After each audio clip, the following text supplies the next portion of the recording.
It was unbelievable. Hindi ko siya in-expect. It was crazy. I was running slow, right? But to my surprise, tignan na lang natin yung resulta. Kumusta kapatid? Takbuhista ka ba?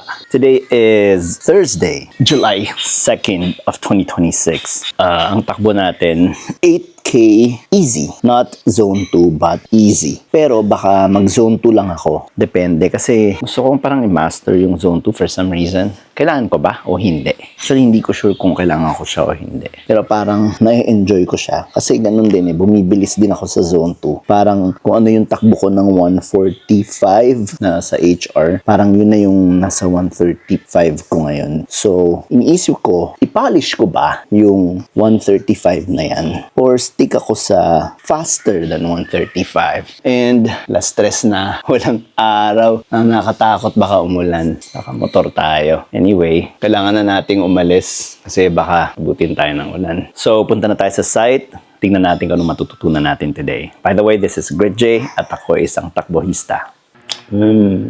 Okay, we're home and hindi na ako nakapag-record kahapon kasi busy na. So, let's talk about yesterday's run. It was unbelievable. Hindi ko siya in-expect. Before the run, I told myself I wanted to practice the zone 2, the 135. Pero pagdating ko doon, I've just decided to just be faithful with the schedule. So, I got there, warm up, and then I started to run. Immediately, I noticed na parang sasakit yung aking knee, yung below the knee. Parang may mild na something na may mangyayari pag ituloy ko yung medyo hard run. So, binagalan ko na lang. Sabi ko, in case mag-cause ng injury, bagalan ko na lang muna ngayon. And then, i-assess ko kung ano mararamdaman ko throughout the run. So, I decided to just run slow. And fortunately, wala akong naramdaman anything after the run. But it was crazy. It was crazy. I was running slow, right? My heart rate is not really pumping up. I'm not sure what's happening. So, yung usual slow ko, talagang bumababa yung heart rate. So, I had to like step it up a bit. And then, nakuha ko yung rhythm. Nung nakuha ko yung rhythm,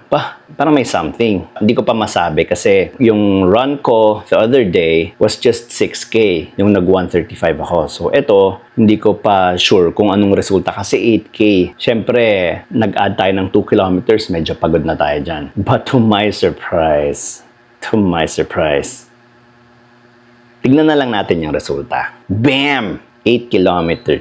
9:54 average pace at 136 heart rate. Okay, hindi natin nahabol yung 135 kasi medyo mataas yung slope nung last stretch. Pero that's okay. And kung titignan nyo yung ating splits, nung umpisa kasi talaga nag-decide ako na bilisan Pero kasi naramdaman ko yung sa tuhod ko, so pagalan ko na lang. Kung titignan natin, stable yung aking heart rate. Sige, nagpo-fluctuate yung speed pero not that much. Medyo siya talaga, steady siya. And that is very, very new to me since yung takbo ko kahapon na parang, zone 2 yan. Although hindi ko pa rin talaga alam kung yung zone 2 ko, 130 ba, 140 to 145. Nobody knows, right? Unless magpa-lab ako. Pero I'm thinking to just, if ever I'm running a zone 2, mag-stick na lang ako sa 135, right? At ang gagawin kong parang faster pace is 140. So, doon na lang muna tayo maglaro hanggat hindi pa natin nalalaman kung ano talaga yung easy run para sa atin. So, ayun hindi ko gets bakit mas mabilis ako ngayon.